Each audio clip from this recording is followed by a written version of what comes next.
Hello everyone and welcome to the lesson to the Batch and Label Designer, which is an application separate by itself.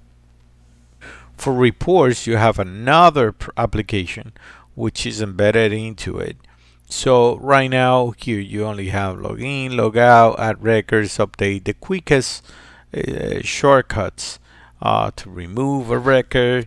But here is a totally new area which we're going to explain right now.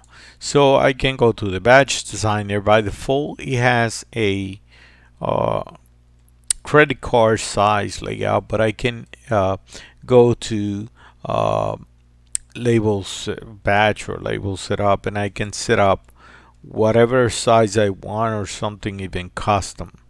I can customize the size. It could be for anything.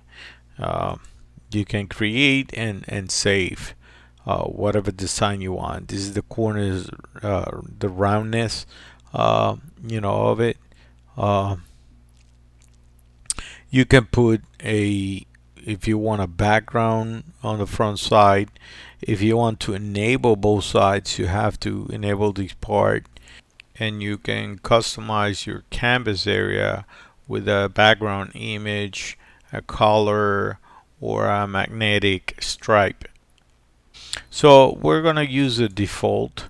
Just quickly, these are the tools. This is a selection tool, this is a line tool, this is a rectangle tool, a circle tool or ellipse, text tool. This is the photo box container, which is where the images captured are going to be placed from the add record form.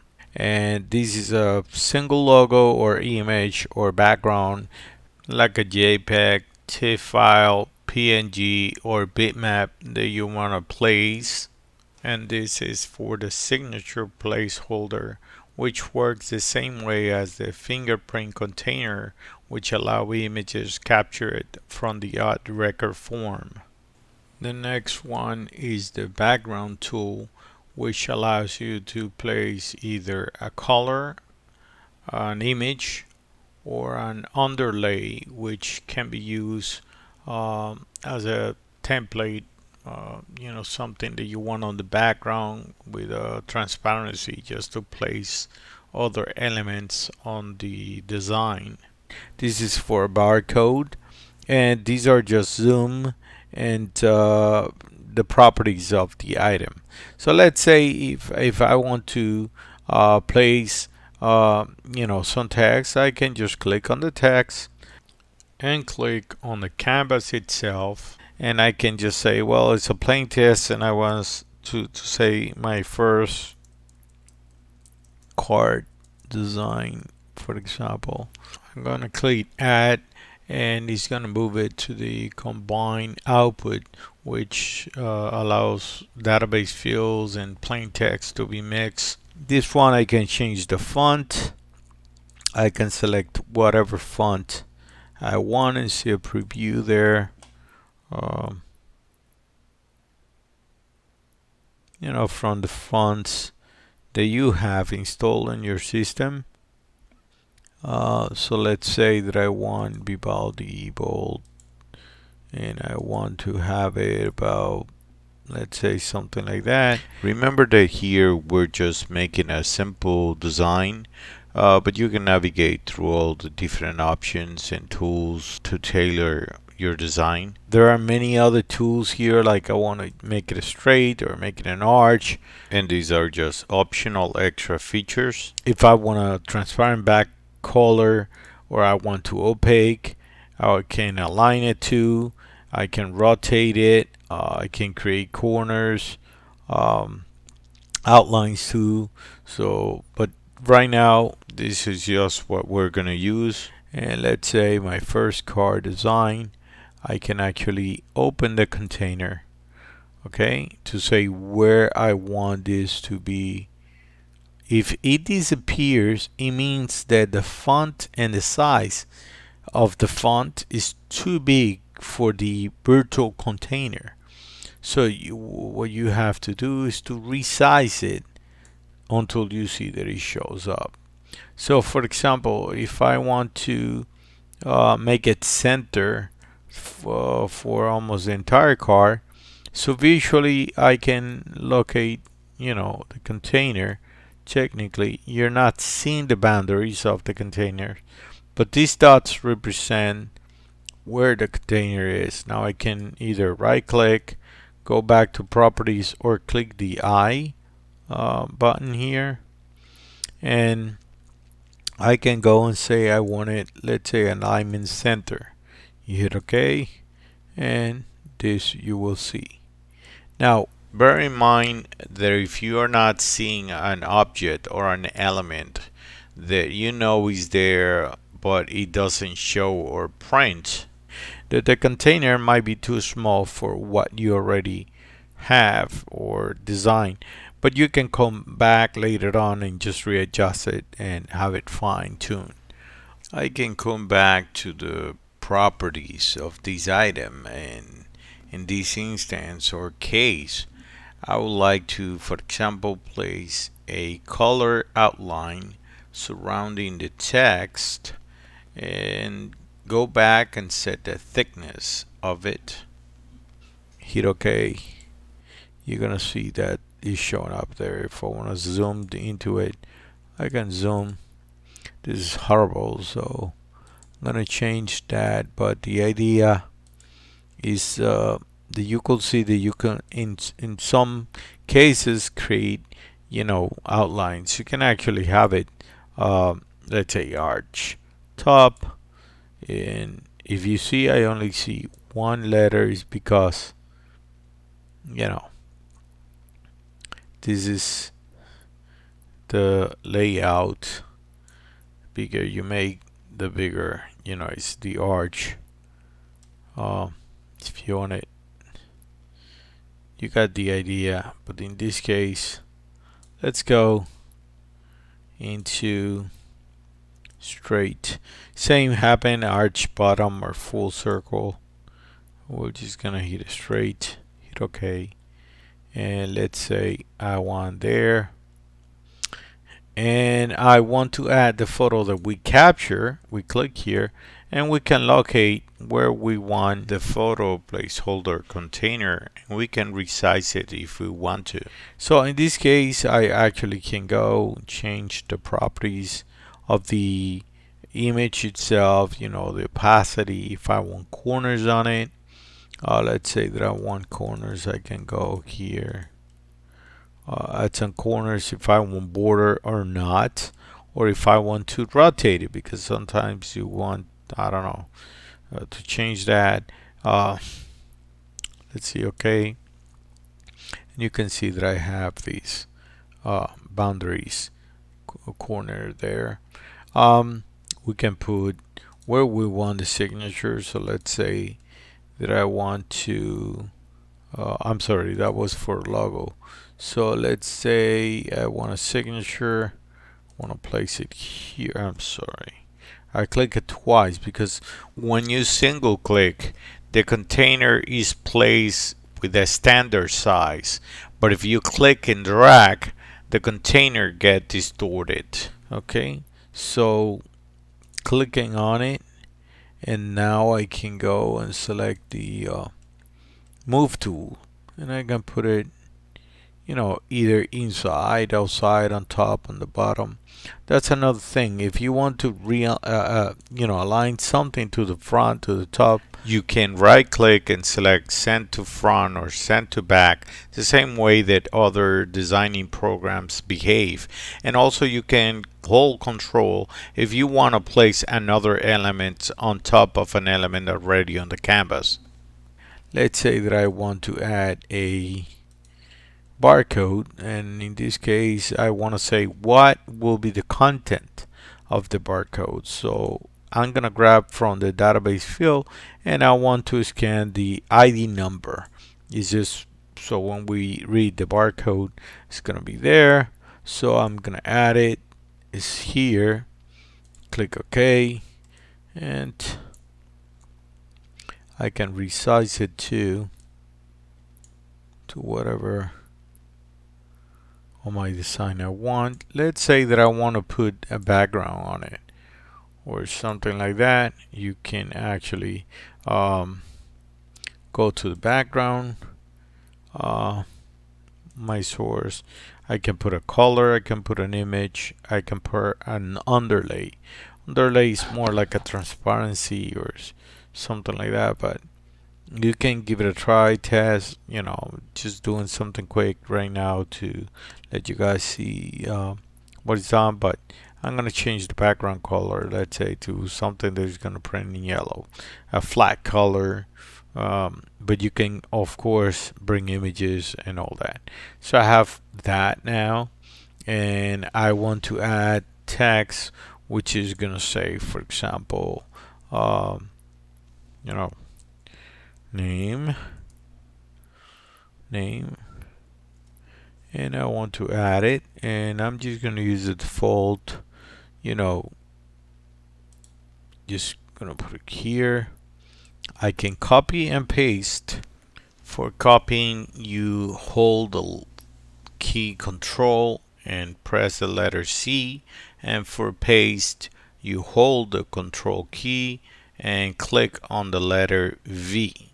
Then we right click and go to the properties to edit the information of that container. And I'm going to hit OK. Now if you see the container, it is showing only partially, and I should hold shift to select both, right click and go to align and align them to the left so they're at least aligned. I can see that I put two dots there, so I'm gonna go back, change into properties and change this. Oops, properties, I added something.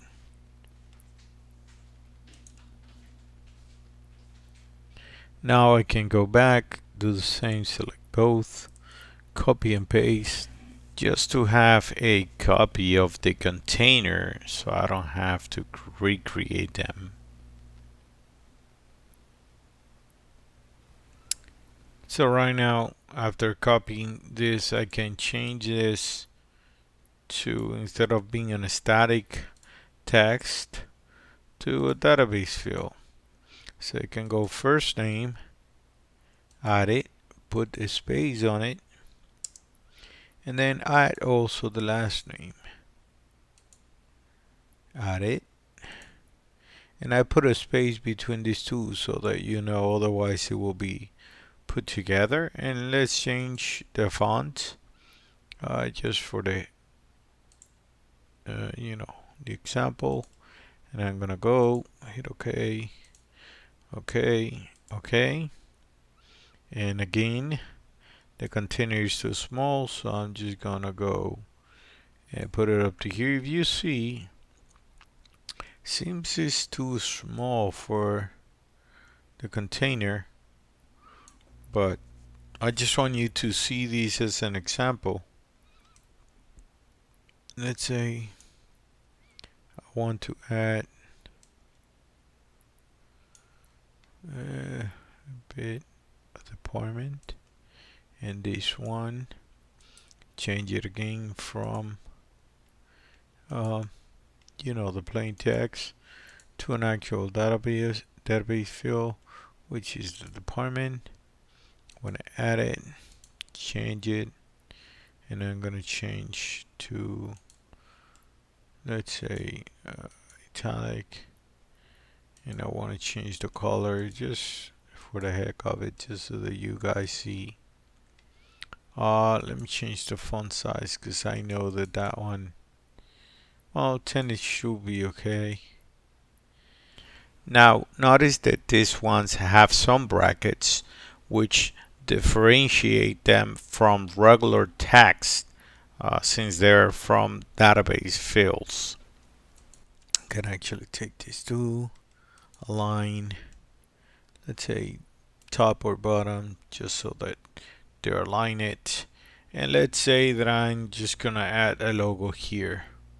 So I'm just gonna go here, click on it, locate the logo. It could be a PNG file, anything. Um, so let's say um, this is gonna be my logo, for example. I want to hit OK, and let's say that's gonna be here. So if you want to change location of something, you can realign, you can take more than one, you can use cursor and move things up and down with the cursor instead of with the mouse, just to make sure that they're on a precise location.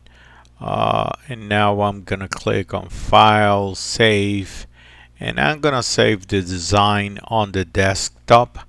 But the location is irrelevant because the application requires that the design is saved internally on the database in order to appear on the design drop down list in the add record form. So it will ask me if I want to save it on the database, and I will click yes because I wanted to be able to utilize it on this database. This is only asking you because you might be designing something for another database where you just don't want to have it embedded into the database. And then we can close uh, the designer. We're back again into the record. And if I go and I want to update, for example, the record that I added, and if you remember, I only have one, I can go, click update.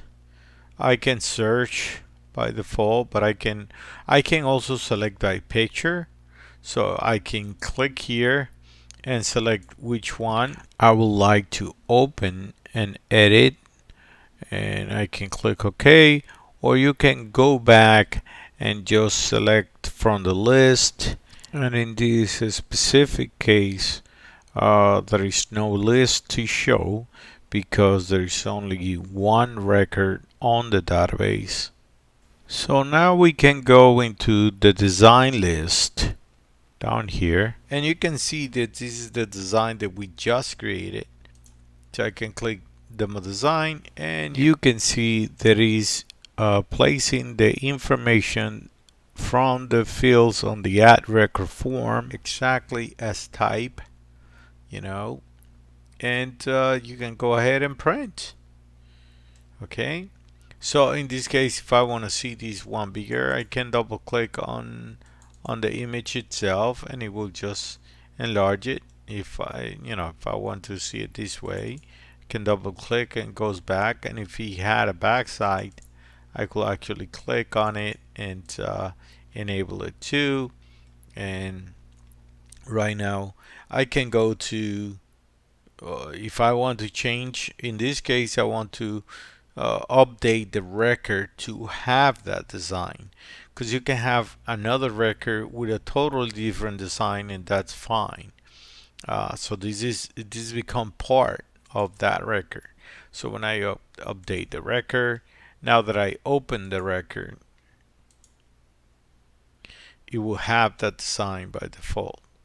When I go to print, I can go select the printer if I want a single side, double side, multiple printers. The type of media, front and back is front and back side, magnetic encode. Virtual duplex is when my printer is not able to print front and back at the same time. I still can produce an ID or a print front and back. What it will do is it will pause, it will send the first page, and it will tell me, okay, then put it back, and it will print it back. So for example, if I had a front and back, and I have a printer that only allows me to print single prints, not duplex, I can create a virtual duplex. And what the application does is it prints the first one, then it pauses, and it tells me to flip the page and put it back in the printer, and then hit OK, and then it will print the back after. You can use a layout too if you want, but this is more useful if you are printing labels in this case here, or for example, if I hit use layout and hit continue, you will see that this is a template for multiple prints. Let's say that I want to create more than one copy of that design for XY reason, and I can select, what kind of labeling or something like that, or paper, type of paper, card, or let's say that it was for business cards and I want to print business cards, and I made a design that it was for business cards. I can do it this way, so that's why it's there. In this case, when I hit print, it will know how many tokens I have on my account, and we're going to talk about right now, because when you go to print, it goes and um, deduct tokens for printing that you can purchase on our website. Um, right now, when you go to tokens, help tokens, you can actually put in your username and your password, balance of 0 and print left 0. So when you try to print, let's say update record, you hit OK, you could print, and you're going to send it to a printer. It should say you're unable to print, insufficient tokens balance. In order to just get some tokens, just go to a website and purchase tokens from there, so you can actually add your account here under tokens. You put your username, the same that is on the website, and password, the same that is on the website. When you submit it, it will connect to the internet. You got to make sure that you have internet access, because otherwise you will not be able to print. So far, this is the first part of our tutorials, and then we'll cover in more details all the little things you can do on the application. I hope you enjoy it. See you next time. Bye.